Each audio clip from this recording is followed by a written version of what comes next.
¿Y si te dijera que existe una hora específica en la que el velo entre nuestro mundo y algo mucho más oscuro se vuelve más delgado? Que a las 3:33 de la madrugada, cuando la oscuridad es más densa y el silencio más absoluto, ciertas puertas se abren solas y no siempre se cierran. Mi nombre es Alejandro Morales, tengo 38 años y vivo en Xalapa, Veracruz. Soy ingeniero en sistemas, una persona completamente racional, escéptica por naturaleza, que siempre ha creído que todo tiene una explicación lógica. Durante 15 años trabajé para empresas multinacionales desarrollando software de seguridad, sistemas que protegen información confidencial de bancos y corporaciones. Mi mente está entrenada para buscar patrones, para encontrar fallas en sistemas aparentemente perfectos, para resolver problemas que otros consideran imposibles. Trabajo desde casa desarrollando software para empresas locales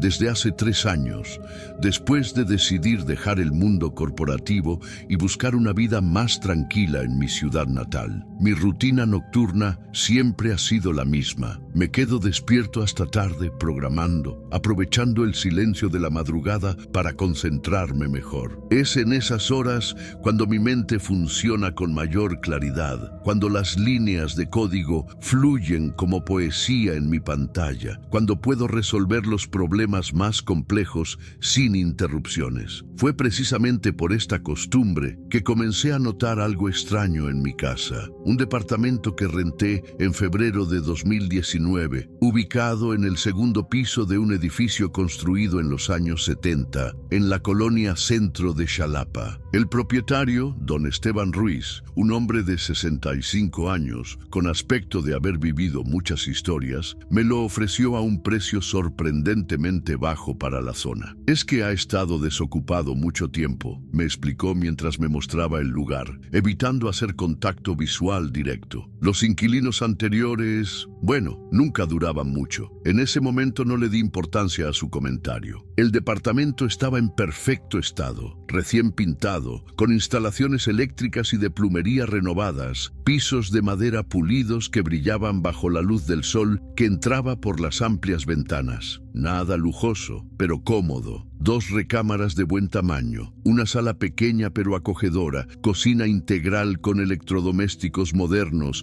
y un pasillo central que conecta todas las habitaciones como la columna vertebral del lugar. Al final de ese pasillo está la puerta del baño, una puerta sólida de madera de cedro con acabado natural, equipada con una cerradura de perilla dorada que parecía ser de buena calidad. Durante los primeros 2 meses después de mudarme, esa puerta nunca me dio problemas. Funcionaba perfectamente, se cerraba con firmeza, la cerradura respondía suavemente cuando la giraba. Era, por todos los aspectos prácticos, una puerta completamente normal, hasta que comenzó a abrirse sola. La primera vez que ocurrió fue la noche del 15 de marzo de 2019. Eran exactamente las 3:33 AM. Lo sé porque siempre tengo visible el reloj digital de mi computadora cuando trabajo, una costumbre obsesiva que desarrollé durante mis años en el mundo corporativo, donde cada minuto de productividad debía ser documentado y justificado. Estaba concentrado revisando líneas de código de un sistema de inventario para una empresa local de autopartes, perdido en la lógica de bucles y condicionales, cuando escuché el distintivo crujido de la cerradura del baño. Ese sonido era inconfundible. Después de vivir ahí durante semanas, había memorizado cada sonido del departamento. El zumbido del refrigerador, el tic-tac del reloj de pared en la sala, el suave silbido del viento filtrándose por las ventanas, incluso el crujido específico que hacían las tablas del piso cuando caminaba por diferentes áreas. Pero este sonido era nuevo y muy específico. El sonido metálico que hace una cerradura de perilla cuando alguien la gira lentamente desde adentro, seguido por el ligero gemido de las bisagras cuando la puerta se abre. Pensé que tal vez había sido mi imaginación, producto de las largas horas frente a la computadora y el cansancio acumulado. Pero cuando volteé hacia el pasillo, ahí estaba, la puerta del baño completamente abierta de par en par, revelando la oscuridad absoluta del interior. No había encendido la luz del baño antes de comenzar a trabajar, así que el contraste entre la iluminación tenue de mi área de trabajo y la negrura del baño era inquietante. Me levanté de mi silla, sintiendo una extraña mezcla de curiosidad y inquietud. Caminé hacia el baño, encendí la luz y revisé cada rincón. Todo estaba exactamente como lo había dejado. La cortina de la ducha corrida hacia un lado, el espejo limpio reflejando la luz del techo, los artículos de aseo personal organizados en su lugar habitual. Nada fuera de lo común, nada que pudiera explicar por qué la puerta se había abierto sola. Revisé la cerradura cuidadosamente, girando la perilla varias veces desde ambos lados. Funcionaba perfectamente, sin atorarse, sin sonidos extraños. Las bisagras también estaban en perfecto estado, sin óxido ni desgaste visible. Cerré la puerta firmemente, asegurándome de que el pestillo encajara completamente en su marco, y regresé a mi escritorio. Seguramente se aflojó el pestillo, me dije a mí mismo, aplicando mi mentalidad de ingeniero a lo que claramente tenía que ser un problema mecánico menor. Tal vez las vibraciones del edificio o un cambio de temperatura que expandió o contrajo la madera, pero en el fondo algo me incomodaba. La casa estaba completamente silenciosa, sin corrientes de aire que pudieran empujar la puerta, sin vibraciones externas que pudieran afectar el mecanismo de la cerradura. Intenté concentrarme nuevamente en mi trabajo, pero cada pocos minutos mis ojos se desviaban hacia el pasillo, como si mi subconsciente esperara que volviera a ocurrir. Pasó el resto de la noche sin incidentes, y para cuando amaneció, había logrado convencerme de que había sido una casualidad, una anomalía menor que no se repetiría. Estaba completamente equivocado. 3 noches después, exactamente a las 3:33 am, volvió a pasar. Esta vez estaba más alerta, más atento a los sonidos del departamento, así que pude escuchar el evento completo con mayor detalle. El sonido de la cerradura no fue abrupto, fue lento, deliberado, como si alguien la estuviera girando cuidadosamente desde el interior del baño, tratando de no hacer demasiado ruido. El proceso completo tomó aproximadamente 10 segundos, 5 segundos para que la cerradura girara completamente, 2 segundos de pausa y luego 3 segundos para que la puerta se abriera hasta golpear suavemente contra la pared del pasillo. Esta vez no perdí tiempo en levantarme para investigar. Corrí hacia el baño, esperando encontrar alguna explicación racional, una tubería que vibrara, un cambio súbito en la presión del aire, cualquier cosa que pudiera justificar lo que acababa de presenciar. Pero encontré exactamente lo mismo que la vez anterior, un baño completamente vacío y normal, con la temperatura ambiente y sin rastros de actividad. Fue entonces que comencé a documentar cada incidente. Saqué un cuaderno viejo y comencé a crear un registro detallado de cada vez que ocurría el fenómeno. Fecha, hora exacta, condiciones climáticas, actividades que estaba realizando en el momento, cualquier detalle que pudiera ser relevante. Durante las siguientes 2 semanas, el patrón se volvió innegablemente claro. Cada maldita vez que ocurría, siempre era a las 3:33 am exactas, no 3:32, no 3:34, siempre 3:33, con una precisión que desafiaba cualquier explicación racional. Como persona de ciencias, intenté encontrar patrones adicionales. ¿Ocurría solo en ciertas noches de la semana? No, parecía ser aleatorio en ese aspecto. ¿Estaba relacionado con las fases lunares? Revisé un calendario lunar y no encontré correlación. Con las condiciones meteorológicas. Ocurrió durante noches despejadas, lluviosas, ventosas y completamente calmadas. Con mi estado emocional o nivel de estrés. También parecía ser independiente de eso. El único patrón consistente era la hora, 3:33 am, como si algo algo o alguien siguiera un horario muy específico, cumpliendo una cita que había estado manteniendo mucho antes de que yo llegara a ese departamento. Después del 10º incidente documentado, mi racionalidad comenzó a resquebrajarse. Empecé a investigar sobre el número 333 y su significado en diferentes culturas y tradiciones esotéricas. Lo que encontré no me tranquilizó en absoluto. En muchas tradiciones, las 3:33 AM se consideran la hora del diablo, el momento de la madrugada cuando la actividad paranormal alcanza su punto máximo. Algunos textos hablan de que es la hora exacta en que Cristo murió en la cruz y que las fuerzas demoníacas la utilizan como una burla blasfema a la religión cristiana. También descubrí que muchas personas que experimentan actividad paranormal reportan eventos que ocurren específicamente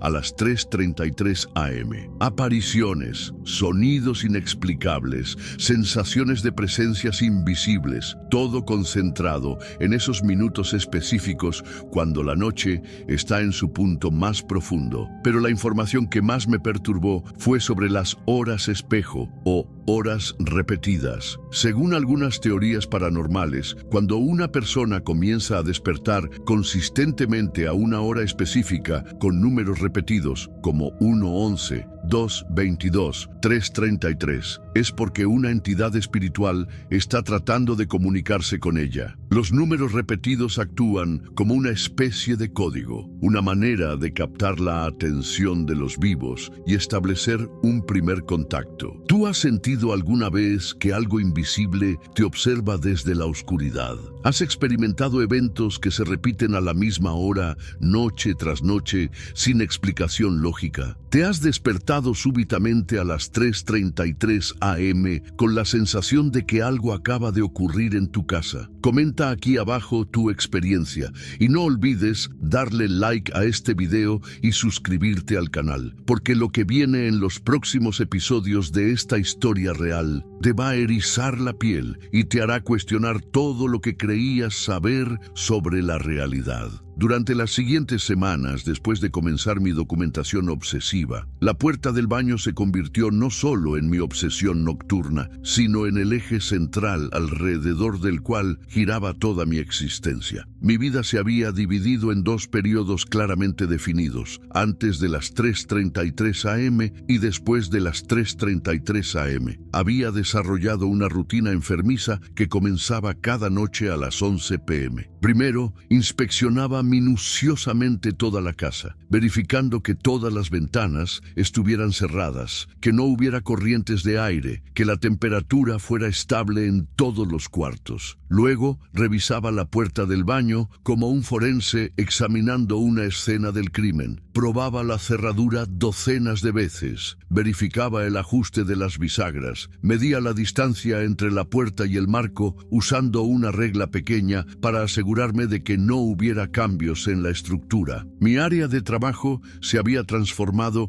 en una especie de centro de comando. Tenía 3 relojes diferentes sincronizados, incluyendo el de mi computadora, uno digital en mi escritorio y un cronómetro en mi celular, todos marcando exactamente la misma hora para asegurarme de que no hubiera discrepancias en mis observaciones. Había instalado un termómetro digital que registraba cambios de temperatura por minuto y tenía una grabadora digital funcionando continuamente desde las 3:25 hasta las 3:40 AM cada noche. Pero lo que realmente me consumía era la espera. Cada noche, mientras trabajaba en mis proyectos de programación, mantenía un ojo en el reloj y otro en el pasillo. Las 3:30 AM exactas. Dejaba de hacer lo que estuviera haciendo, sin importar qué tan urgente fuera el deadline del proyecto, y me preparaba para el espectáculo, porque eso se había vuelto un espectáculo macabro que se repetía noche tras noche, con la precisión de un reloj suizo, pero con variaciones sutiles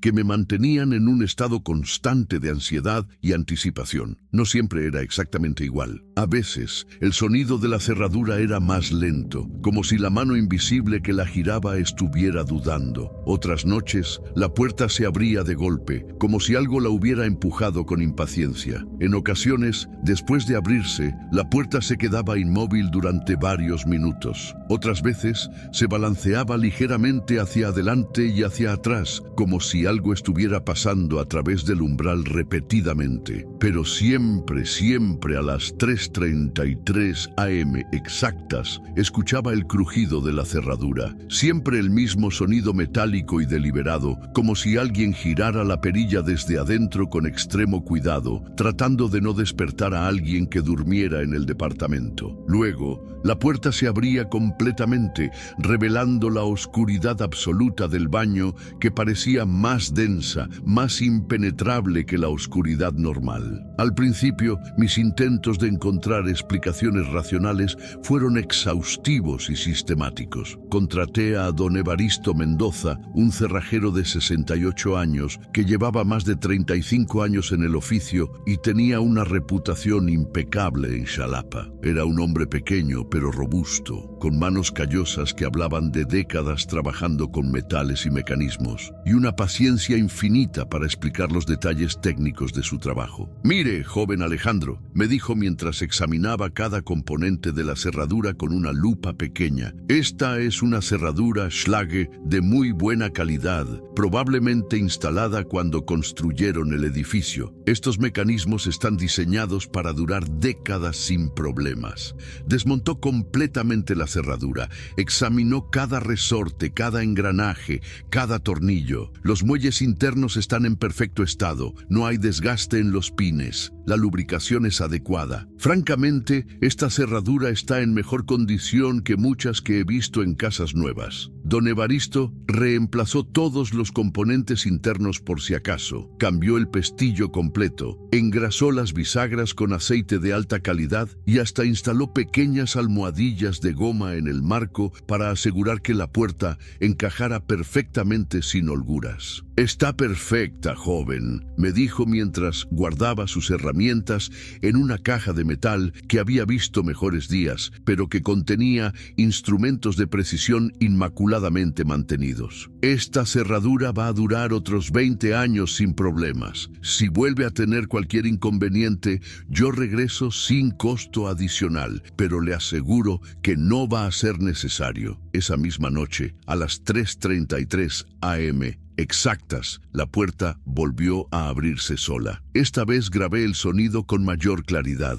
Cuando reproduje la grabación a la mañana siguiente, pude escuchar no solo el crujido de la cerradura, sino también algo más sutil, una especie de suspiro muy suave, apenas audible, que ocurría justo en el momento en que la puerta terminaba de abrirse. Era tan tenue que tuve que amplificar la grabación digitalmente y usar audífonos de alta calidad para detectarlo, pero estaba ahí, un suspiro humano, definitivamente femenino, cargado de lo que solo puedo describir como alivio mezclado con tristeza. Fue entonces que comencé a investigar sobre el edificio y su historia, porque ya no podía seguir fingiendo que esto era un problema mecánico. Mi racionalidad de ingeniero estaba siendo desafiada por algo que claramente trascendía las leyes físicas que conocía. Mi primera parada fue la oficina del administrador del edificio, el licenciado Ramón Vega, un hombre de 52 años que había manejado la propiedad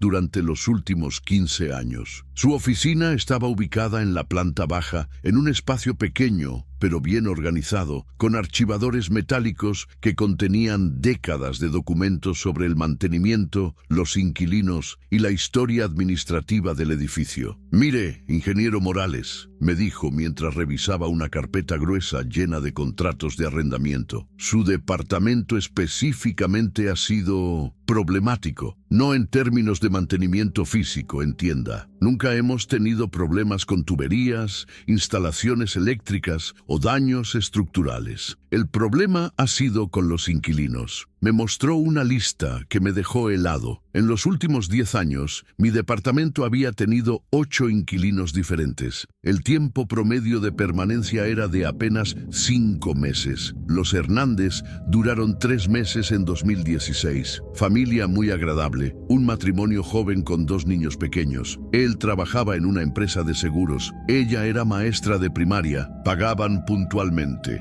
Cuidaban muy bien el departamento. Nunca tuvimos quejas de ruido o problemas con otros vecinos. Un día simplemente llegaron, pagaron la penalización por romper el contrato y se fueron. Cuando les pregunté por qué, la señora Claudia me dijo que el niño no podía dormir y que tenían que buscar un lugar más tranquilo. Continuó relatándome sobre otros inquilinos. Los Ramírez, una pareja de recién casados que se fueron después de 8 meses, mencionando problemas para descansar adecuadamente. Miguel Sandoval, un estudiante universitario de 22 años que duró apenas 5 meses y se fue una madrugada, dejando la mitad de sus pertenencias y pagando solo la mitad del mes. La señorita Patricia Moreno, una contadora de 34 años, que vivió ahí durante 7 meses antes de mudarse súbitamente, alegando que el departamento no era compatible con su estilo de vida. ¿Alguno de ellos mencionó algo específico sobre el baño? Pregunté, tratando de sonar casual. El licenciado Vega se recostó en su silla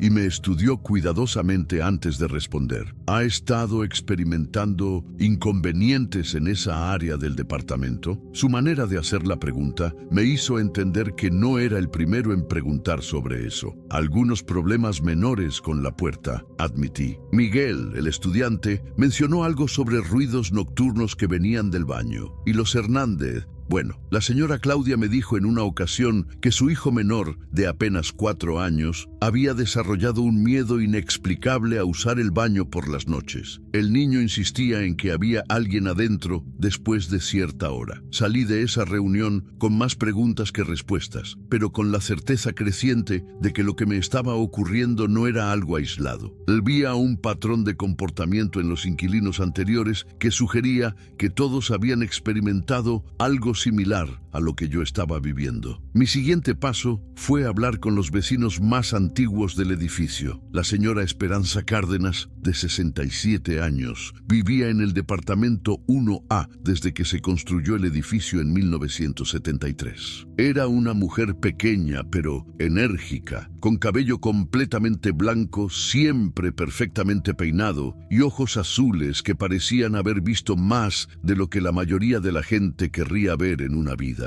Cuando le pregunté casualmente sobre los antiguos inquilinos de mi departamento durante una conversación en el área de lavandería común, su expresión cambió inmediatamente. Se puso tensa, miró alrededor para asegurarse de que estuviéramos solos y me hizo señas para que me acercara. «Ay, mijito», me dijo en voz baja, «ese departamento ha tenido muy mala suerte con los inquilinos desde hace años. Yo he visto llegar y irse a tantas familias, todas con la misma expresión de terror en los ojos cuando se van». Me invitó a su departamento para tomar café y platicar más cómodamente. Su hogar era el opuesto completo al mío, cálido, acogedor, lleno de fotografías familiares, plantas bien cuidadas y una sensación general de paz y estabilidad. Nos sentamos en su pequeña mesa de cocina con tazas de café casero y galletas de avena que había horneado esa misma mañana. «Antes de ti, vivieron 4 familias diferentes en los últimos 5 años», comenzó, contando con los dedos, «y todas se fueron antes de cumplir el año de contrato. Pero el caso que más me impresionó fue el de los Hernández». Me contó detalles que jamás habían aparecido en los registros oficiales del administrador. La señora Claudia era una mujer muy fuerte, muy práctica. Trabajaba como maestra de primaria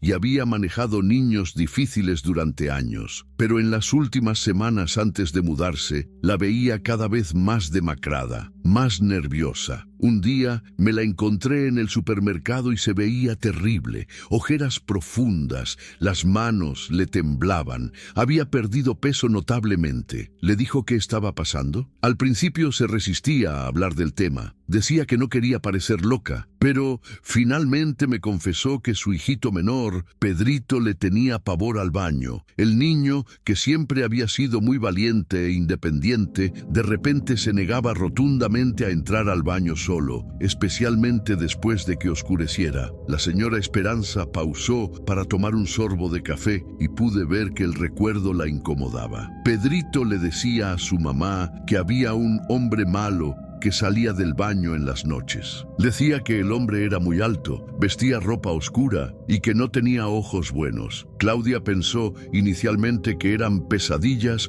o el resultado de haber visto alguna película de miedo, pero el niño insistía en que no era un sueño, que lo veía cuando estaba despierto. ¿Y qué hizo la familia? Claudia llevó al niño con un psicólogo infantil, pensando que podría ser algún trauma o fase normal del desarrollo. Pero el psicólogo les dijo que Pedrito no mostraba signos de trauma, que era un niño mentalmente saludable y equilibrado, y que sus descripciones eran sorprendentemente consistentes y detalladas para ser producto de la imaginación de un niño de 4 años. La señora Esperanza se inclinó hacia mí y bajó aún más la voz. Pero lo que realmente asustó a Claudia fue cuando comenzó a escuchar cosas ella misma. Me dijo que durante las madrugadas escuchaba sonidos que venían del baño, como si alguien estuviera caminando adentro, moviendo cosas, incluso usando los grifos. Cuando se levantaba a investigar, siempre encontraba el baño vacío. Pero a veces ¿qué? A veces encontraba cosas fuera de lugar. La cortina de la ducha corrida cuando ella recordaba haberla dejado cerrada, artículos de aseo personal movidos de posición, o el espejo empañado como si alguien hubiera tomado una ducha muy caliente. Pero el baño estaba frío y seco. Mi corazón comenzó a latir más fuerte. ¿Mencionó alguna hora específica en que ocurrían estos eventos? Sí, respondió la señora Esperanza, mirándome directamente a los ojos. Siempre alrededor de las 3:30 de la madrugada. Claudia era muy específica sobre eso porque comenzó a anotar la hora cada vez que ocurría algo, tratando de encontrar un patrón. El resto de nuestra conversación se volvió un borrón. La señora Esperanza continuó relatándome detalles sobre otros inquilinos anteriores, pero mi mente estaba procesando la información que acababa de recibir. No era el primero en experimentar eventos inexplicables a esa hora específica. No era el primero en documentar obsesivamente los incidentes y definitivamente no era el primero en cuestionar su cordura debido a lo que estaba ocurriendo en ese baño. Cuando regresé a mi departamento esa tarde, me senté en mi escritorio y miré hacia el pasillo con una perspectiva completamente diferente. Ya no era solo mi problema, mi experiencia aislada, era parte de algo más grande, más antiguo, que había estado ocurriendo en ese lugar durante años. Esa noche, mientras esperaba las 3:33 a.m., no sentía solo curiosidad o miedo. Sentía una extraña sensación de comunidad con todas las personas que habían vivido ahí antes que yo, todos los que habían experimentado la misma rutina nocturna de terror y expectación que ahora definía mi existencia. Y por primera vez comencé a preguntarme seriamente qué era lo que realmente quería esa presencia que manipulaba la puerta cada noche, y por qué había elegido específicamente a personas como yo, personas racionales, escépticas, difíciles de convencer, para ser testigos de su manifestación. Después de esa noche en el baño donde escuché los susurros por primera vez, mi vida cambió de manera radical e irreversible. Lo que había comenzado como curiosidad científica se transformó en una obsesión que consumía cada momento de mi existencia, cada pensamiento, cada decisión que tomaba durante el día. Mi rutina normal desapareció por completo. Dejé de aceptar nuevos proyectos de trabajo, cancelé compromisos sociales que había mantenido durante años y dediqué cada momento libre, que ahora eran prácticamente todos los momentos, a investigar la verdad detrás de los eventos sobrenaturales que ocurrían en mi departamento. Mi apartamento se había transformado en algo parecido a la oficina de un detective detective obsesionado con un caso sin resolver. Había mapas de Xalapa colgados en las paredes, fotografías impresas de documentos históricos pegadas con chinchetas, líneas de tiempo escritas a mano que cubrían metros de papel extendidos por el suelo y pilas de libros sobre historia local, fenómenos paranormales y arquitectura colonial mexicana que había comprado o pedido prestado de bibliotecas en toda la región. Mi primera parada seria en esta investigación fue el Archivo Histórico Municipal de Xalapa, ubicado en un edificio colonial restaurado en el centro de la ciudad. Era un lugar que nunca había visitado antes, a pesar de haber vivido en Xalapa durante gran parte de mi vida. El edificio en sí tenía una atmósfera que parecía apropiada para mi búsqueda. Pasillos con techos altos, pisos de mosaico antiguo que hacían eco con cada paso y un olor persistente a papel viejo y tiempo acumulado que impregnaba cada habitación. La archivista principal, la licenciada Carmen Herrera, era una mujer de aproximadamente 55 años, alta y delgada, con anteojos de lentes gruesos y una pasión evidente por la historia local que se reflejaba en la manera meticulosa con que organizaba y catalogaba cada documento bajo su custodia. Cuando le expliqué que estaba investigando la historia del terreno donde ahora está ubicado mi edificio, sus ojos se iluminaron con el entusiasmo de alguien que raramente recibe visitas de personas genuinamente interesadas en el pasado de la ciudad. El área donde usted vive tiene una historia muy rica, me dijo mientras me guiaba a través de las salas de consulta hacia los archivos más antiguos. Esa zona era parte de lo que se consideraba las afueras de la ciudad hasta mediados del siglo XX, cuando comenzó la expansión urbana moderna. Me ayudó a localizar los mapas catastrales de diferentes décadas, comenzando con los más recientes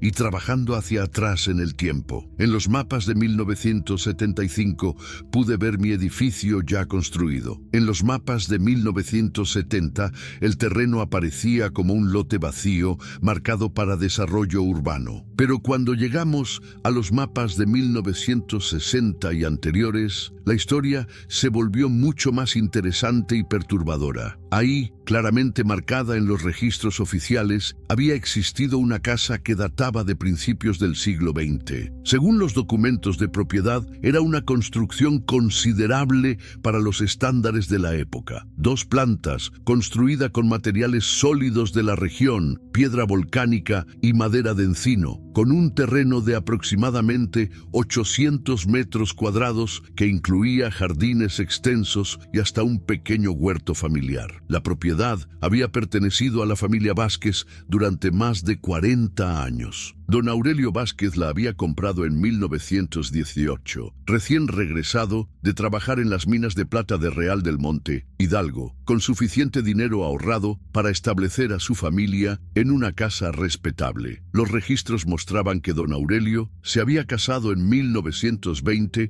con Esperanza Morales, una coincidencia de apellido que me hizo sentir un escalofrío, y que habían tenido 2 hijos varones en la década de 1920.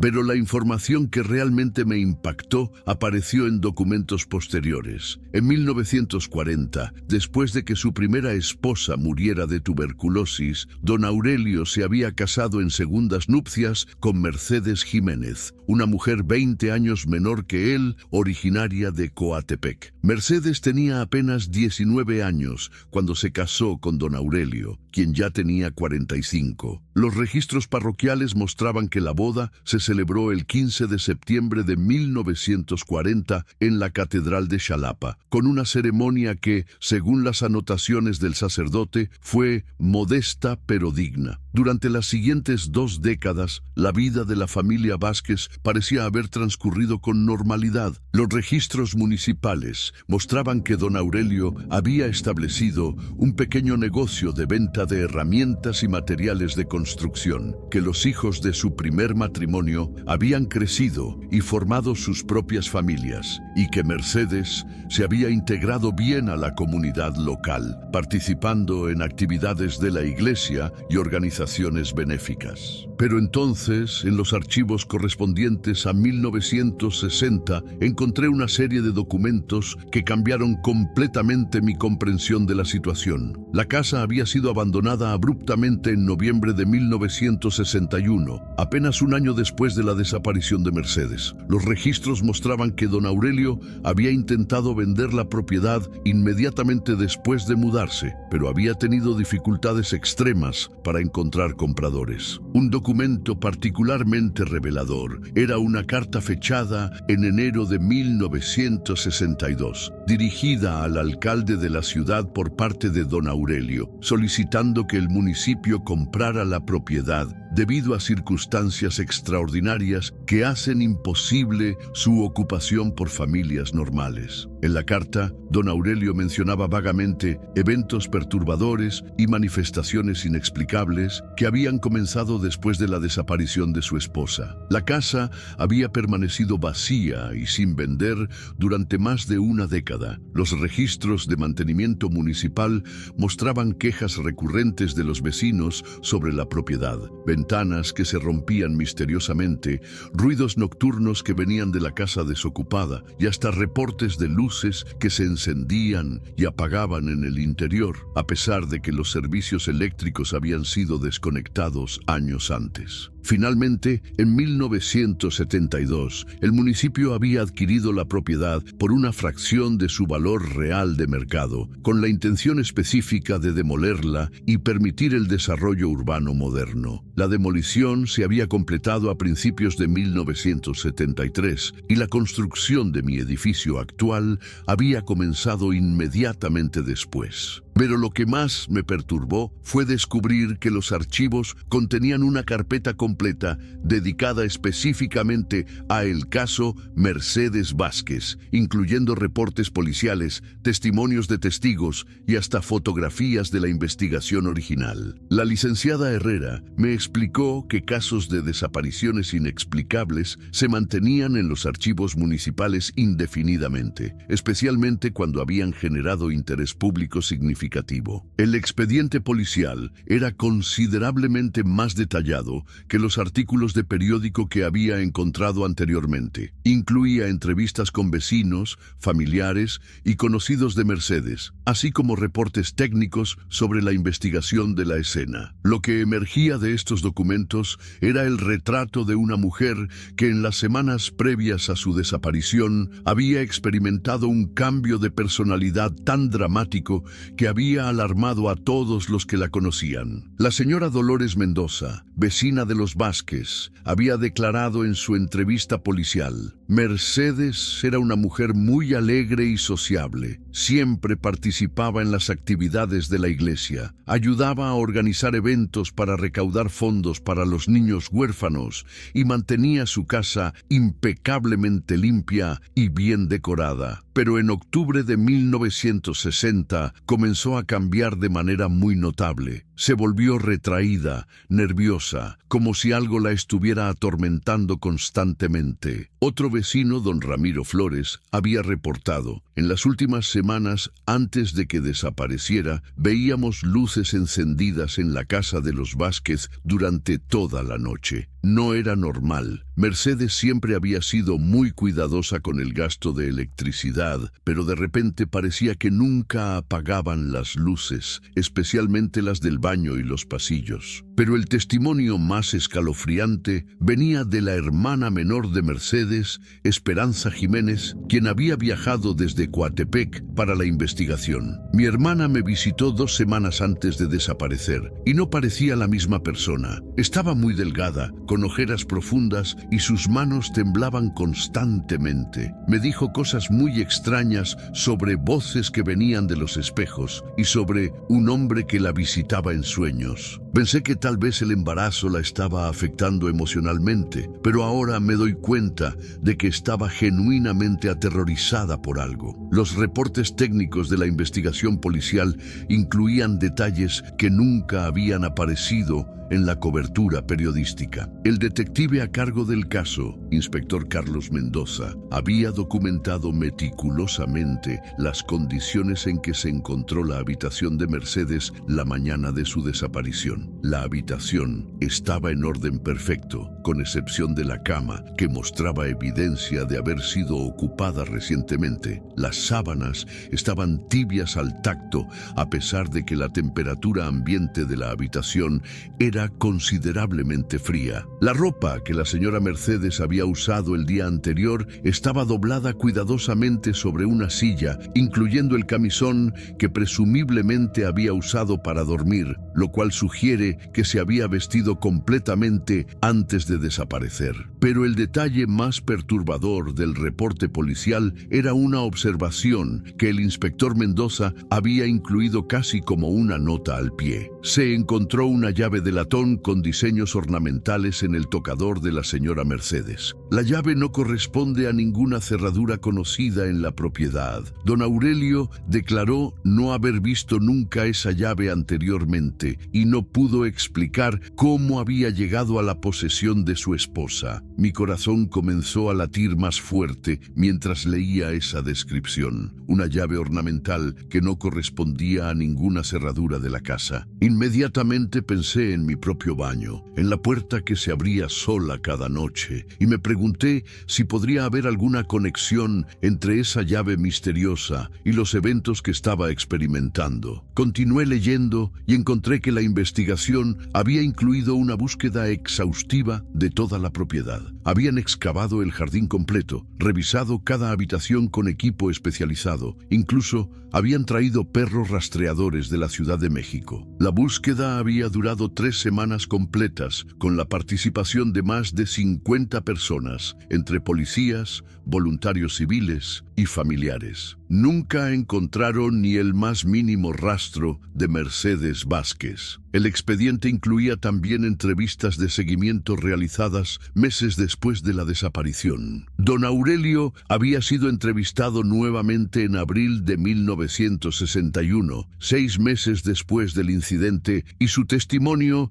revelaba detalles adicionales que no había mencionado inicialmente. En las semanas después de que Mercedes desapareció, comenzaron a ocurrir cosas muy extrañas en la casa. Escuchábamos pasos en los pasillos durante las madrugadas, especialmente entre las 3 y las 4 de la mañana. Las puertas se abrían y cerraban solas, particularmente la puerta del baño. Mis hijos, Roberto y Manuel, desarrollaron un miedo terrible de estar solos en la casa después de que oscureciera. Don Aurelio también había mencionado algo que me hizo sentir un escalofrío de reconocimiento. Mercedes había comenzado a hablar en sueños durante las últimas semanas antes de desaparecer. Decía cosas sobre la puerta detrás del espejo y sobre el hombre de negro que quería llevársela. Al principio pensé que eran pesadillas causadas por el embarazo, pero sus descripciones eran tan vividas y consistentes que comencé a preocuparme de que pudiera estar experimentando algún tipo de crisis nerviosa. La entrevista final en el expediente había sido realizada en octubre de 1961, exactamente un año después de la desaparición. Para entonces, don Aurelio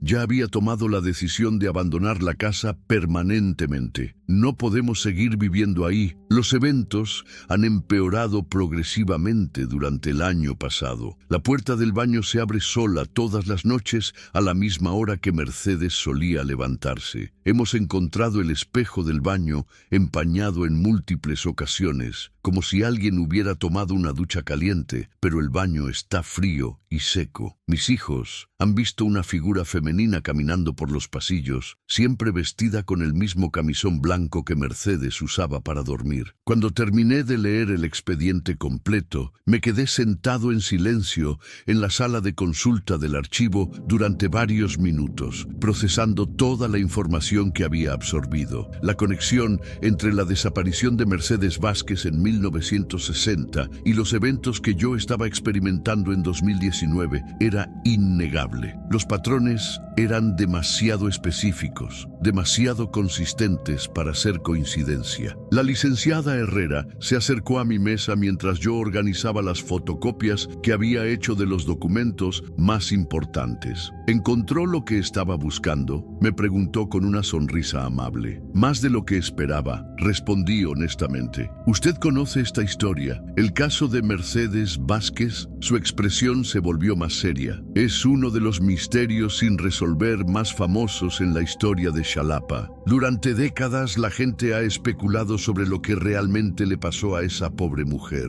Hay quienes creen que huyó con otro hombre, otros que piensan que fue víctima de algún crimen que se ocultó perfectamente. Y ¿algunos qué? Algunos creen que nunca realmente se fue, que algo la atrapó en esa casa y que su espíritu sigue ahí, esperando que alguien la ayude. Salí del archivo esa tarde con una caja llena de fotocopias y una nueva comprensión de la magnitud del misterio que estaba enfrentando, pero también con una pregunta que me atormentaría durante las siguientes semanas. Si Mercedes Vázquez realmente seguía atrapada de alguna manera en el lugar donde había existido su casa, y si los eventos en mi departamento eran manifestaciones de su presencia, ¿qué era exactamente lo que quería de mí? Esa noche, mientras esperaba las 3:33 am, ya no me sentía como un investigador objetivo documentando fenómenos paranormales. Me sentía como alguien que había sido específicamente elegido para resolver un misterio que llevaba casi 60 años esperando una resolución. Después de mi conversación con Roberto Vázquez, regresé a mi departamento con una mezcla de terror y fascinación que me consumía por completo. Ya no podía ignorar la realidad.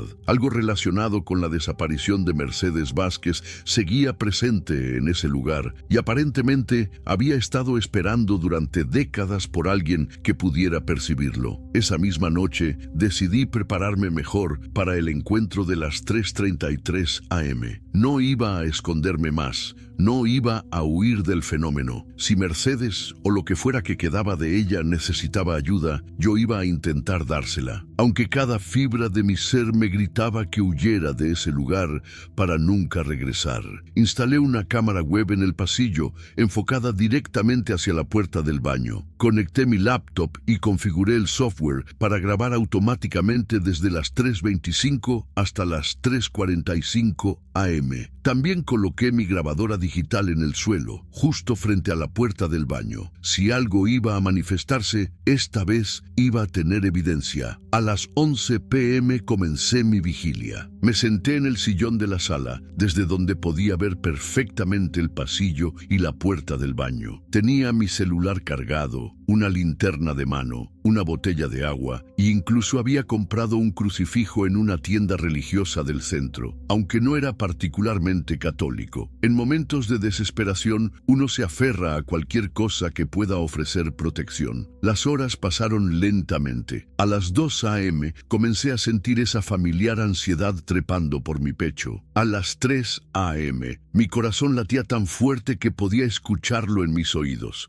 Mantuve los ojos fijos en el reloj de mi celular, observando cada segundo transcurrir hacia las 3:33. 3:30 am. La temperatura en el departamento comenzó a descender notablemente. Pude ver mi propio aliento condensándose en pequeñas nubes de vapor, como si de repente estuviera dentro de un refrigerador. 3:31 am. Las luces comenzaron a parpadear. No era un parpadeo errático, sino un patrón rítmico, como si alguien estuviera jugando con el interruptor. Encendido, apagado, encendido, apagado, en intervalos de exactamente 2 segundos. 3:32 am. Escuché pasos lentos y deliberados que venían desde mi propia habitación, dirigiéndose hacia el pasillo. Pero yo estaba solo en el departamento, completamente seguro de eso. Los pasos eran claramente de una mujer, tacones ligeros golpeando contra el piso de madera. 3:33 am. La puerta del baño se abrió, pero esta vez no fue el simple crujido de la cerradura que había escuchado durante meses. Esta vez pude ver claramente cómo la perilla giraba lentamente, como si una mano invisible la estuviera manipulando con extremo cuidado. La puerta se abrió completamente y se quedó así, revelando la oscuridad absoluta del interior. Pero entonces vi algo que me paralizó de terror. En el marco de la puerta del baño apareció una silueta. Era la figura borrosa de una mujer, transparente como humo, pero lo suficientemente definida como para distinguir que llevaba puesto un camisón blanco largo. Su cabello oscuro caía sobre sus hombros y aunque no podía ver claramente su rostro, sabía que me estaba mirando directamente. La figura permaneció ahí durante lo que me parecieron horas, aunque probablemente fueron solo unos segundos. Luego, lentamente, comenzó a caminar hacia mí. Sus pasos no producían sonido alguno, como si flotara a centímetros del suelo. Con cada paso que daba hacia la sala, la temperatura descendía aún más y el aire se volvía tan denso que me costaba trabajo respirar. Cuando la figura llegó al final del pasillo, a apenas 3 metros de donde yo estaba sentado, se detuvo. Levantó lentamente una mano translúcida y señaló hacia el baño. Entonces, por primera vez, escuché su voz. «Ayúdame», susurró con una voz que sonaba como viento filtrándose por una puerta entreabierta. «Por favor, ayúdame a salir». No era una voz amenazante, era la voz de alguien desesperado, de alguien que había estado atrapado durante décadas esperando que alguien la escuchara. El miedo que sentía comenzó a transformarse en compasión, aunque mis manos seguían temblando incontrolablemente. «¿Eres Mercedes?», logré susurrar, mi voz apenas audible. La figura asintió lentamente. «Estoy atrapada. No puedo salir. La puerta siempre se cierra». «¿Qué puerta? ¿La del baño?» «No», respondió, su voz volviéndose más clara. «La otra puerta, la que está detrás del espejo, la que él abrió esa noche». «¿Quién? ¿Quién abrió la puerta?». Pero antes de que pudiera responder,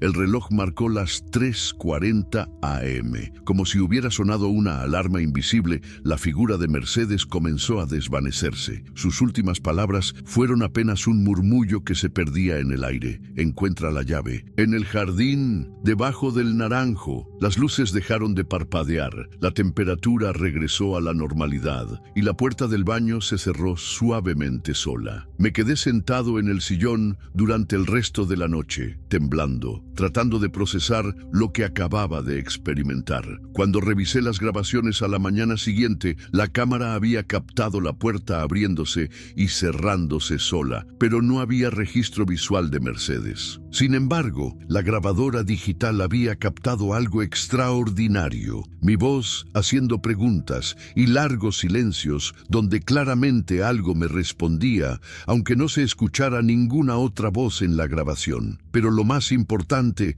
es que ahora tenía una pista concreta, una llave enterrada debajo del naranjo en el jardín. El problema era que el edificio actual no tenía jardín, pero la casa original de los Vázquez sí lo había tenido. La búsqueda del jardín perdido de la casa de los Vázquez se convirtió en mi nueva obsesión. Después del encuentro con Mercedes, ya no podía fingir que todo esto era producto de mi imaginación. Una mujer había estado atrapada durante casi 60 años, esperando que alguien la ayudara a encontrar una llave que podría liberarla de su prisión sobrenatural. Regresé a los archivos municipales con una nueva perspectiva. Esta vez, no buscaba solo información sobre la desaparición, sino planos detallados de la propiedad original. Después de horas revisando documentos arquitectónicos y mapas catastrales de los años 50 y 60, logré encontrar los planos originales de la casa de los Vázquez. El jardín era considerablemente más grande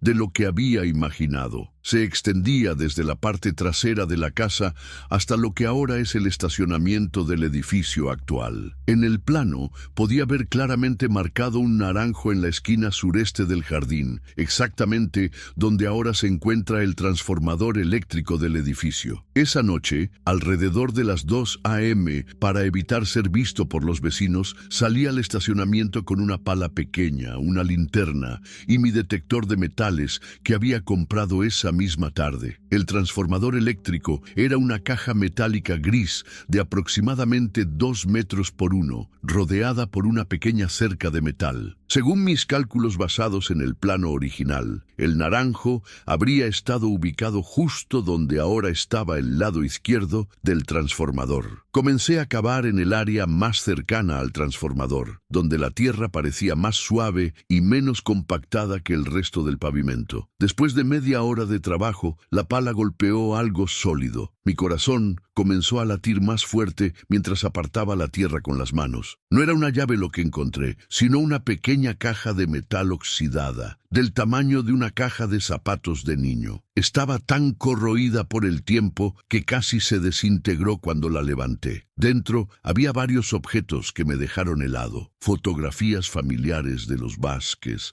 algunas joyas de mujer y una llave antigua de latón con grabados ornamentales. Pero lo más perturbador era un diario con tapas de cuero que, milagrosamente, se había conservado relativamente bien dentro de la caja metálica. En la primera página, escrito con una letra femenina y delicada, decía: Diario de Mercedes Vázquez, 1960. Regresé corriendo a mi departamento con la caja y su contenido. Con manos temblorosas, comencé a leer el diario de Mercedes bajo la luz de mi lámpara de escritorio. Lo que encontré me hizo cuestionar todo lo que creía saber sobre la realidad. Las primeras entradas eran normales, relatos de la vida cotidiana de una esposa y madre en 1960. Mercedes escribía sobre sus hijos, sobre su embarazo, sobre las pequeñas alegrías y preocupaciones de la vida doméstica, pero a medida que avanzaba en las fechas, las entradas se volvían cada vez más extrañas y preocupantes. 15 de septiembre de 1960. Anoche volví a escuchar las voces. Vienen del espejo del baño, como si hubiera personas hablando del otro lado. Aurelio dice que son imaginaciones mías,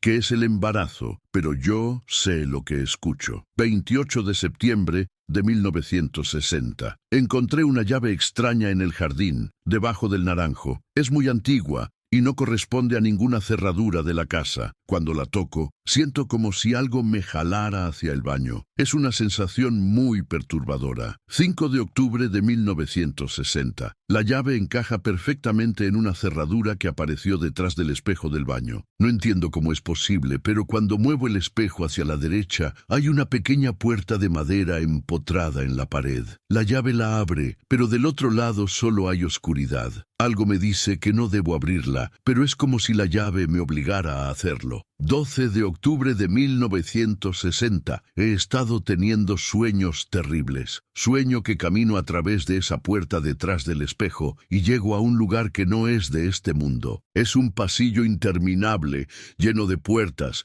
y detrás de cada puerta hay personas que gritan pidiendo ayuda. Desperté gritando y Aurelio tuvo que calmarme durante horas. 18 de octubre de 1960. Ya no son sueños. Anoche, a las 3:33 exactas, me levanté sin poder controlar mi cuerpo. Mis piernas me llevaron al baño, mis manos abrieron la puerta secreta y caminé hacia esa oscuridad. Estuve ahí durante lo que me parecieron horas, pero cuando regresé a la cama, Aurelio seguía durmiendo como si no hubiera pasado tiempo alguno. La última entrada estaba fechada el 22 de octubre de 1960, el día de su desaparición. Hoy es el día. Puedo sentirlo. La llave está ardiendo en mi mano, como si fuera un pedazo de metal al rojo vivo, pero no me quema la piel. Las voces del otro lado de la puerta son cada vez más fuertes, y ahora puedo entender lo que dicen. Únete a nosotros, Mercedes. Tu lugar está aquí. Tu bebé necesita estar aquí. No puedo resistirme más. Esta noche, cuando den las 3:33, voy a abrir esa puerta por última vez. Si alguien encuentra este diario, por favor, encuentren la manera de cerrar esa puerta para siempre. No dejen que más personas caigan en la trampa. Levanté la vista del diario y miré hacia el pasillo. Eran las 3:15 a.m. En pocos minutos, Mercedes volvería a manifestarse, y ahora yo tenía la llave que necesitaba para ayudarla. Pero también sabía que al hacerlo, posiblemente estaría abriéndole la puerta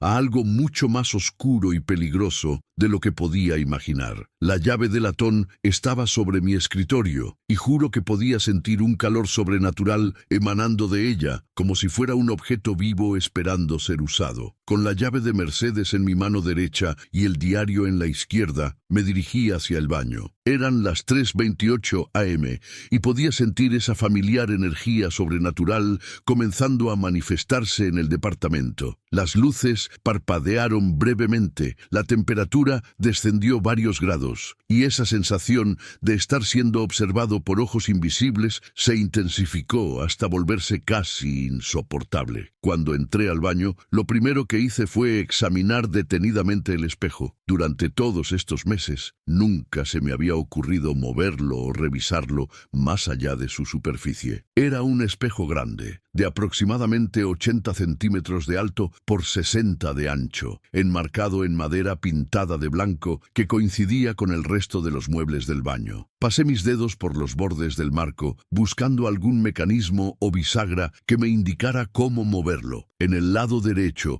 cerca de la esquina inferior, encontré lo que parecía ser un pequeño pestillo disimulado entre los adornos tallados del marco. Cuando presioné ligeramente, escuché un clic suave y el espejo se movió ligeramente hacia adelante, como si fuera una puerta. Con cuidado, tiré del lado derecho del espejo hacia mí. Efectivamente, estaba montado sobre bisagras ocultas en el lado izquierdo. Cuando se abrió completamente, reveló un hueco rectangular en la pared, de aproximadamente 50 centímetros de ancho por 70 de alto. Era como un armario empotrado, pero en lugar de repisas o ganchos, había una pequeña puerta de madera oscura, casi negra, con herrajes que parecían ser mucho más antiguos que el resto del baño. En el centro de esta puerta había una cerradura pequeña, pero elaborada, con grabados que coincidían perfectamente con los de la llave que había encontrado en el jardín. El metal de la cerradura estaba tan oxidado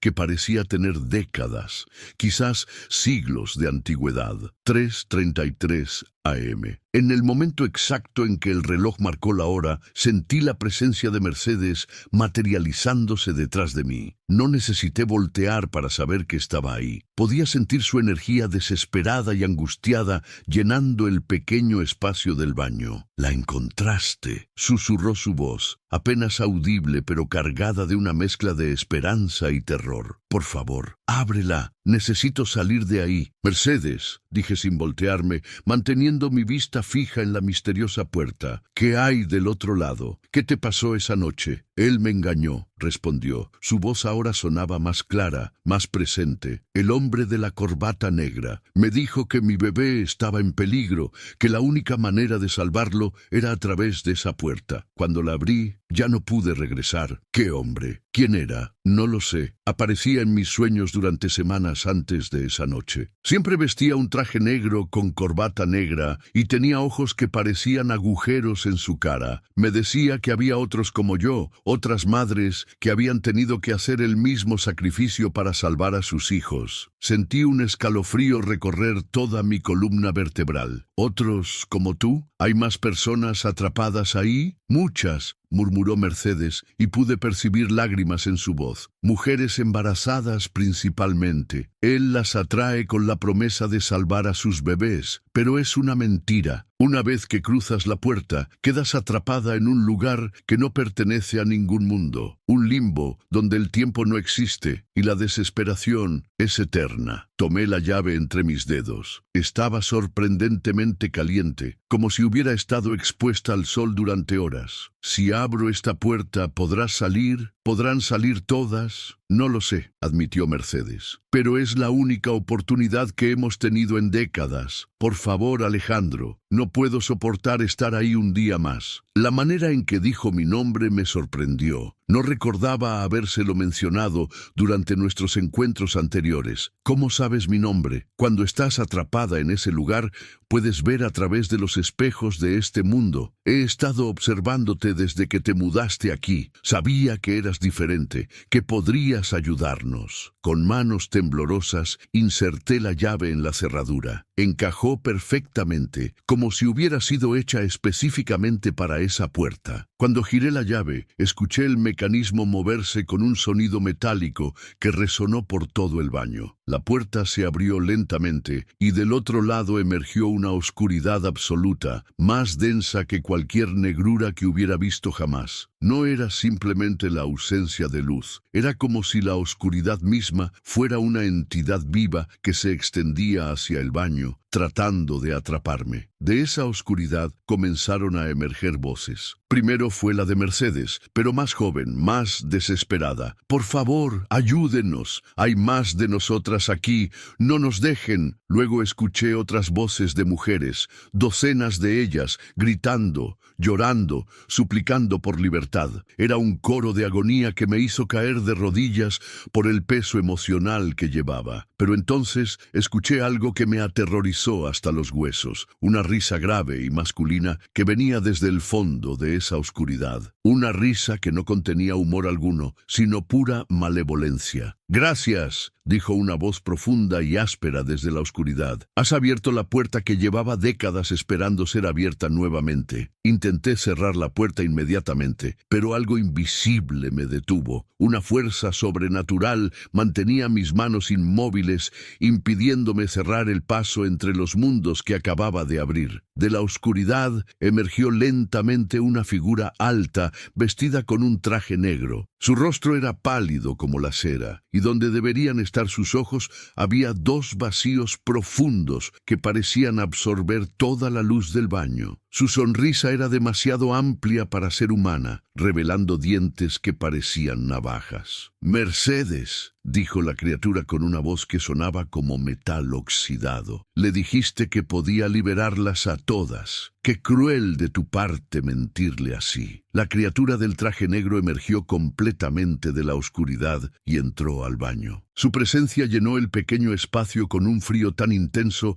que mi aliento se volvió visible y pude sentir cómo la humedad del aire se cristalizaba en las paredes. No era completamente sólido. Su cuerpo parecía estar compuesto por sombras densas que se movían y ondulaban como humo, pero mantenía una forma humana lo suficientemente definida como para resultar absolutamente aterrorizante. «Permíteme presentarme apropiadamente», dijo con esa voz que sonaba como si viniera desde el fondo de un pozo. «Soy el Colector. Durante siglos he estado reuniendo almas específicas para un propósito muy particular. Mujeres embarazadas, principalmente porque llevan consigo dos vidas en lugar de una». Mercedes se materializó completamente detrás de mí, y por primera vez pude verla con total claridad. Era exactamente como la había descrito Roberto, una mujer hermosa de cabello oscuro, con ojos grandes y expresivos, que ahora estaban llenos de terror absoluto. Vestía el mismo camisón blanco que había visto en mis encuentros anteriores, pero ahora pude notar que estaba desgarrado y manchado, como si hubiera estado corriendo o luchando. «Alejandro, cierra la puerta», me suplicó Mercedes. «No sabía que él podría salir también. Pensé que solo nosotras podríamos cruzar». El Colector se rió, un sonido que hizo que los azulejos del baño se agrietaran visiblemente. «Querida Mercedes, después de casi 60 años todavía no entiendes las reglas. Cuando alguien abre la puerta desde este lado, se convierte en el nuevo guardián. Y el guardián debe hacer una elección». «¿Qué elección?», pregunté, aunque una parte de mí ya temía la respuesta. «Puedes cerrar la puerta ahora mismo», explicó la criatura, caminando lentamente alrededor del baño como un depredador acechando a su presa. «Todas las almas que he colectado permanecerán atrapadas para siempre, incluyendo a Mercedes y su bebé nonato. Pero tú serás libre, y yo no podré regresar a este mundo por otros 100 años. O puedes tomar el lugar de Mercedes como guardián. Entras a mi dominio voluntariamente y yo libero a una de las almas atrapadas. Solo una. Las demás permanecen conmigo, pero una puede regresar a la vida que perdió». Miré a Mercedes, cuyo rostro mostraba una batalla interna entre la esperanza y el horror. «¿Cuántas almas tienes atrapadas?» «En los últimos 500 años he colectado a 347 mujeres embarazadas», respondió el Colector con orgullo macabro. «Cada una fue convencida de que estaba salvando a su hijo nonato de algún terrible destino. Madres dispuestas a sacrificarse por sus bebés. No hay nada más poderoso en el universo. ¿Para qué las necesitas?», logré preguntar, mi voz temblando de una mezcla de terror y rabia. El Colector se detuvo frente al espejo, y su reflejo no apareció en la superficie. Cada alma maternal que poseo alimenta mi existencia y me permite mantener abiertos los portales entre los mundos. Pero más importante aún, estoy construyendo un ejército. Cuando tenga suficientes almas, podré cruzar permanentemente a este plano de existencia y reclamar lo que me fue arrebatado hace milenios. Alejandro, no lo hagas, susurró Mercedes. Mi sacrificio no puede ser en vano. Si tú también quedas atrapado, nunca habrá otra oportunidad para todas nosotras. Pero entonces escuché algo que cambió completamente mi perspectiva. Desde la oscuridad detrás del colector emergieron voces de niños, voces pequeñas, inocentes, llorando y llamando a sus madres. Los bebés nonatos que habían sido arrastrados junto con sus madres también estaban atrapados en ese limbo infernal. Los niños, murmuré. ¿También tienes a los niños? Por supuesto, respondió el colector con una sonrisa aún más amplia. Son la parte más valiosa de mi colección. La inocencia pura es el combustible más potente para la magia oscura. Fue en ese momento que tomé mi decisión. No podía permitir que cientos de mujeres y sus hijos permanecieran atrapados por mi cobardía. Pero tampoco podía simplemente entregarme y salvar solo a una de ellas. Hay una tercera opción, dije, sorprendiéndome de la firmeza en mi propia voz. El colector ladeó su cabeza, intrigado. «Oh, ¿y cuál sería esa?» «Yo entro voluntariamente a tu dominio, pero no como guardián. Como liberador, me das 10 minutos ahí adentro, y si logro encontrar a todas las almas atrapadas y guiarlas hacia la salida, las liberas a todas. Si fallo, mi alma se convierte en parte de tu colección, y obtienes el bono de un alma masculina, que imagino debe ser más rara en tu inventario». La criatura me miró en silencio durante varios segundos, y pude ver algo parecido a la diversión en esos vacíos que tenía por ojos. «Interesante propuesta», murmuró, «pero hay condiciones que debes entender. Mi dominio no funciona como este mundo. Es un laberinto de pasillos y habitaciones que cambian constantemente. Las almas están dispersas por toda la dimensión, y muchas de ellas han perdido la cordura después de décadas de confinamiento. Además, no todos los habitantes de mi reino son víctimas. Algunas de las almas más antiguas se han convertido en mis servidoras voluntarias. ¿Por qué aceptarías una apuesta tan desventajosa para ti?, pregunté. Porque en 500 años nadie ha sido lo suficientemente valiente como para intentarlo. Y francamente, me aburro. Un poco de entretenimiento no me vendría mal. Además, estoy completamente seguro de que fallarás. Mi dominio ha sido diseñado específicamente para desorientar y atrapar a los vivos. Mercedes se acercó a mí y puso una mano translúcida en mi hombro. «Alejandro, por favor, reconsidéralo. No conoces los horrores que te esperan ahí adentro. He estado vagando por esos pasillos durante décadas, y hay cosas peores que la muerte esperando en las habitaciones más profundas. ¿Cómo podría vivir conmigo mismo sabiendo que tuve la oportunidad de liberarlas a todas y no la tomé?», respondí. «Además, tengo una ventaja que las otras víctimas no tuvieron». «¿Cuál?». «Yo sé que esto es una trampa desde el principio. Las mujeres que atrapaste fueron engañadas, manipuladas por el miedo de perder a sus hijos. Yo entro sabiendo exactamente a lo que me enfrento». El colector aplaudió lentamente, un sonido hueco que resonó por todo el departamento. «Excelente.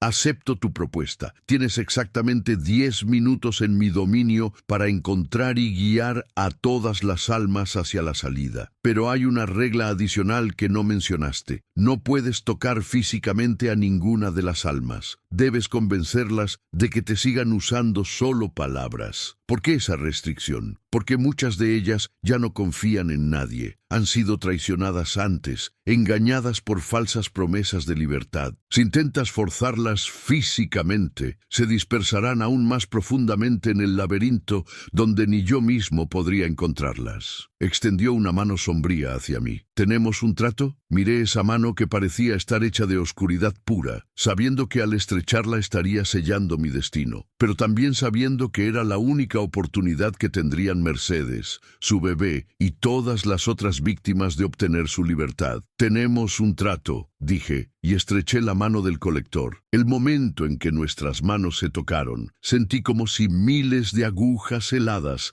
atravesaran cada nervio de mi cuerpo. Mi visión se nubló, y lo último que vi, antes de perder la conciencia, fue la expresión de horror absoluto en el rostro de Mercedes. Cuando desperté, estaba en un pasillo infinito iluminado por antorchas que no producían calor, rodeado por puertas que se extendían más allá de lo que mis ojos podían alcanzar. Y en algún lugar de esa inmensidad, 347 almas esperaban a ser rescatadas. El reloj en mi muñeca marcaba las 3:43 am, 10 minutos para lograr lo imposible. El dominio del colector era exactamente como Mercedes lo había descrito. Un laberinto interminable de pasillos que se extendían en todas las direcciones, iluminados por antorchas que proyectaban sombras danzantes en las paredes de piedra húmeda. El aire estaba cargado de una mezcla de desesperación y tiempo estancado, como si cada segundo que pasaba en ese lugar se sintiera como una eternidad. Las puertas a ambos lados del pasillo principal eran todas diferentes. Algunas eran de madera antigua con herrajes oxidados, otras parecían puertas de casas modernas y unas pocas eran simplemente marcos vacíos que daban a oscuridad absoluta. Cada puerta tenía una pequeña placa de metal con nombres y fechas grabadas. María Esperanza Rodríguez, 1987. Ana Sofía Mendoza, 1943. Carmen Leticia Vázquez, 1823. Comencé a correr por el pasillo principal, gritando: «¡Soy Alejandro! ¡Vengo a liberarlas! ¡Mercedes me envió!». Mi reloj marcaba 3:44 am, 9 minutos restantes. Las primeras en responder fueron voces lejanas, llantos y murmullos que venían desde diferentes direcciones. Seguí el sonido más fuerte y llegué a una puerta marcada Mercedes Vázquez, 1960. Cuando la abrí, encontré una réplica exacta del baño de mi departamento, pero infinitamente más frío y con las paredes cubiertas de escarcha. Mercedes estaba ahí, sentada en el suelo con un bebé translúcido en sus brazos. El bebé que nunca nació, pero que había crecido en ese limbo durante décadas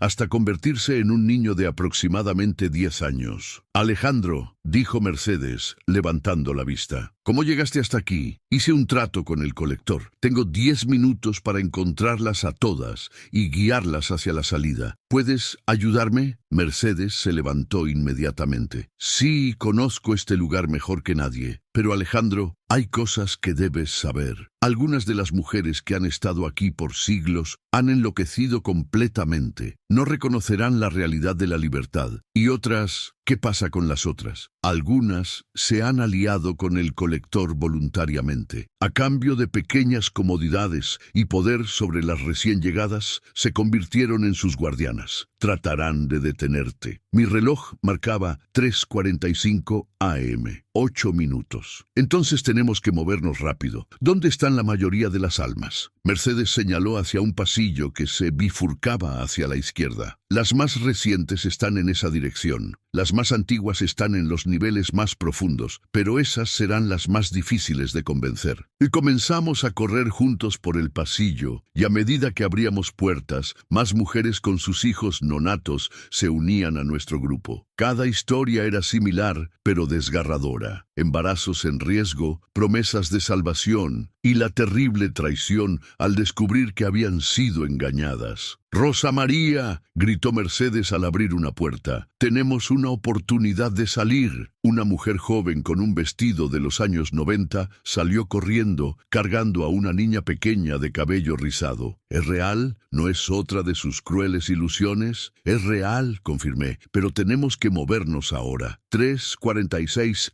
am, 7 minutos. Nuestro grupo había crecido a aproximadamente 50 personas cuando nos encontramos con el primer obstáculo. Al final del pasillo, bloqueando el camino hacia los niveles más profundos, estaba parada una mujer alta, vestida con un vestido victoriano negro. Sus ojos brillaban con una luz rojiza y sonreía con una expresión de superioridad cruel. No irán más allá, declaró con una voz que resonó por todo el pasillo. Soy Lady Catherine Pemberton, guardiana de este nivel desde 1847. El maestro me ha dado autoridad absoluta sobre estas almas. Catherine, dijo Mercedes, acercándose lentamente, tú también fuiste víctima una vez. Recuerda por qué estás aquí. Silencio, gritó Catherine, y con un gesto de su mano creó una barrera invisible que nos impedía avanzar. El maestro me ha prometido que cuando complete su gran trabajo, yo seré elevada a un estado superior de existencia. ¿Por qué cambiaría eso por regresar a un mundo que me rechazó? Miré mi reloj. 3:47 AM. 6 minutos y todavía necesitábamos llegar a los niveles más profundos donde estaban las almas más antiguas. Catherine, dije, tratando de mantener mi voz calmada pero firme, el colector te ha mentido durante más de 170 años. ¿No crees que si realmente planeara elevarte ya lo habría hecho? Tú eres tan prisionera como todas las demás. Por primera vez, vi duda en sus ojos brillantes. ¿Qué sabes tú sobre mi sufrimiento? Morí en el parto en 1847, abandonada por mi familia por quedar embarazada sin estar casada. Al menos aquí tengo propósito, tengo poder. Tienes la ilusión del poder, repliqué, pero sigues atrapada. Y tu bebé también. Ve que como si hubiera sido invocado por mis palabras, un niño pequeño apareció detrás de Catherine, tirando del dobladillo de su vestido. «Mamá», dijo con una voz infantil, «¿cuándo podremos ir a casa?» Catherine miró a su hijo, y por un momento la crueldad desapareció de su rostro. La barrera invisible se desvaneció. «Vengan conmigo», murmuró. «Conozco un atajo a los niveles más profundos». 3:48 AM. 5 minutos. Catherine nos guió a través de un pasillo secreto detrás de una de las antorchas. El camino descendía en espiral, y a medida que bajábamos, el aire se volvía más denso, y las voces de las almas atrapadas se hacían más fuertes y desesperadas. «Las más antiguas están aquí», explicó Catherine mientras corríamos. «Algunas han estado aquí desde el siglo XIV. Han olvidado sus nombres, sus vidas anteriores, incluso el idioma que hablaban. Solo quedan sus instintos maternales más básicos». Llegamos a una gran habitación circular llena de mujeres en diferentes estados de deterioro mental. Algunas murmuraban incesantemente, otras se mecían hacia adelante y hacia atrás, con bebés invisibles en sus brazos, y unas pocas simplemente nos miraron con ojos completamente vacíos. 3:49 AM. 4 minutos. «Escúchenme todas», grité con toda la fuerza de mis pulmones. «Soy Alejandro Morales y he venido a liberarlas. La salida está abierta, pero tienen que seguirme ahora». Algunas de las mujeres levantaron la vista confundidas. Una anciana vestida con ropas medievales se acercó lentamente. «¿Libertad?», murmuró en un español arcaico que apenas pude entender. «¿Es posible después de tantos siglos?». «Sí, pero tienen que confiar en mí, todas ustedes». Mercedes se adelantó. «Hermanas, yo he estado aquí durante 60 años esperando esta oportunidad. Este hombre arriesgó su vida por nosotras. Síganme». 3:50 AM. 3 minutos. El grupo de almas liberadas había crecido a más de 200 personas, incluyendo a docenas de niños de diferentes épocas. Comenzamos el ascenso de regreso hacia la salida, pero el laberinto había comenzado a cambiar a nuestro alrededor. Los pasillos se alargaban, las escaleras se multiplicaban y nuevas puertas aparecían para confundirnos. «El colector está tratando de detenernos», gritó Catherine. «Está alterando la estructura del laberinto». 2:51 AM. 2 minutos. Podía escuchar la risa siniestra del colector resonando por todo el dominio. «Muy impresionante, Alejandro, pero los últimos minutos son siempre los más difíciles». De repente, el pasillo frente a nosotros se dividió en 5 direcciones diferentes. Cada camino parecía idéntico, pero sabía que solo uno nos llevaría de regreso a la puerta original. «Mercedes», grité, «¿cuál es el camino correcto?». Antes de que pudiera responder, escuchamos voces familiares llamando desde cada uno de los 5 pasillos, voces de niños pequeños gritando «¡Mamá, por aquí!» desde diferentes direcciones. 3:52 AM. 1 minuto. Era la trampa final del colector. Si elegíamos el camino equivocado, nos perderíamos en el laberinto para siempre. Con menos de 1 minuto restante y 5 caminos idénticos frente a nosotros, supe que tenía que tomar la decisión más importante de mi vida. Las voces de niños siguieron gritando desde cada pasillo, pero había algo en una de ellas que me llamó la atención. Era la voz del hijo nonato de Mercedes, el niño translúcido que había visto en su habitación.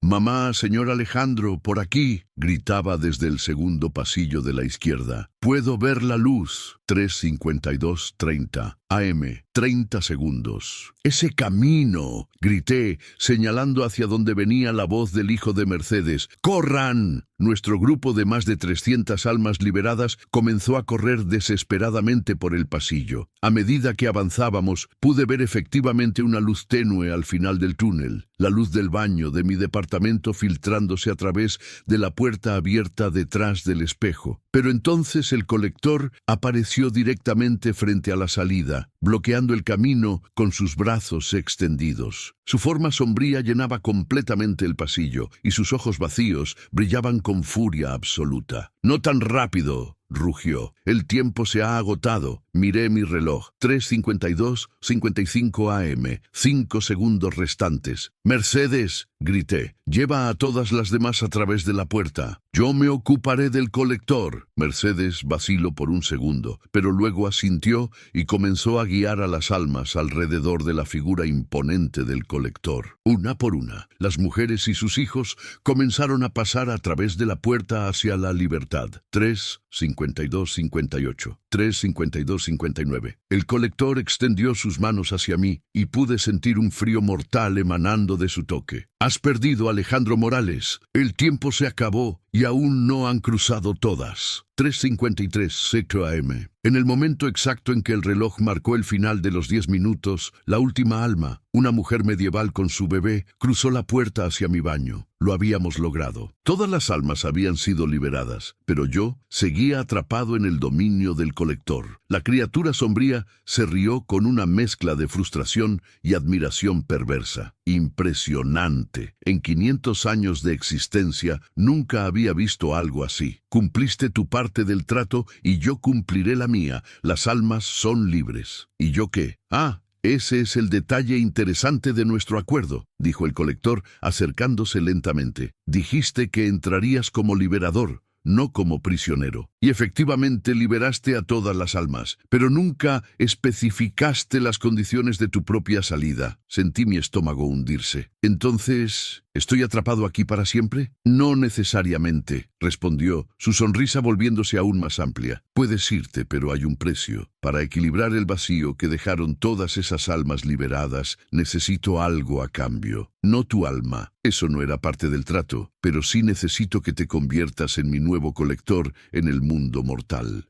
¿Qué significa eso exactamente? «Regresarás a tu vida normal, pero una vez al mes, durante la luna nueva, deberás encontrar a una mujer embarazada que esté dispuesta a hacer cualquier cosa por salvar a su bebé. La atraerás hasta la puerta detrás del espejo y ella tomará el lugar de una de las almas que liberaste hoy». La propuesta me horrorizó. Jamás haría eso. «Prefiero quedarme aquí atrapado para siempre». «Noble», murmuró el colector, «pero innecesario. Hay una segunda opción». «¿Cuál? Puedes regresar a tu mundo completamente libre sin obligaciones hacia mí, pero la puerta detrás del espejo permanecerá abierta permanentemente y cada noche a las 3:33 AM una de las almas que liberaste regresará temporalmente a través de esa puerta para visitarte, no como prisioneras, sino como agradecidas. Serán recordatorios vivientes de lo que lograste esta noche». Consideré ambas opciones. La primera era inaceptable moralmente. La segunda Tenía sus propias complicaciones, pero al menos no requería que lastimara a personas inocentes. Acepto la segunda opción, dije finalmente. El colector asintió. Entonces nuestro negocio ha concluido. Has sido el oponente más interesante que he enfrentado en siglos,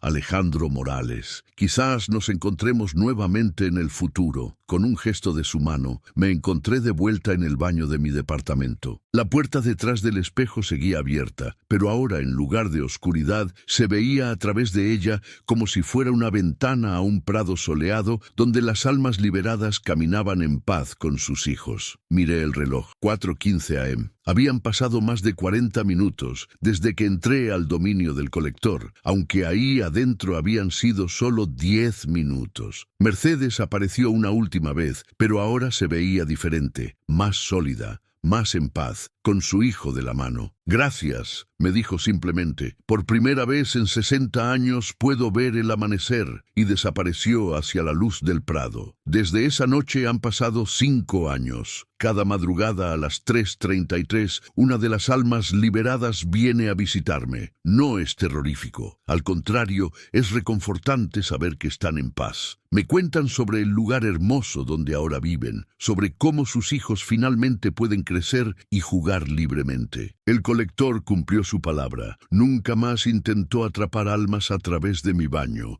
pero sé que sigue ahí afuera, en algún lugar, buscando nuevas formas de continuar su trabajo macabro. Si llegaste hasta aquí leyendo mi historia, hay algo que debes saber. No todas las puertas que se abren solas son malignas. Algunas simplemente necesitan que alguien tenga el valor de cruzarlas y hacer lo correcto. Pero si alguna vez en algún lugar escuchas una puerta abriéndose sola a las 3:33 AM y sientes la tentación de investigar, recuerda mi historia y pregúntate, ¿estás dispuesto a pagar el precio que podría requerir la verdad? Si crees en la oscuridad que habita entre nuestro mundo y otros más sombríos, comenta, yo cruzaría la puerta. Y si esta historia te erizó la piel como a mí me cambió la vida, dale like y suscríbete al canal. Porque la oscuridad siempre está esperando a aquellos valientes o tontos suficientes para buscarla. Y recuerda, algunas puertas es mejor dejarlas cerradas para siempre.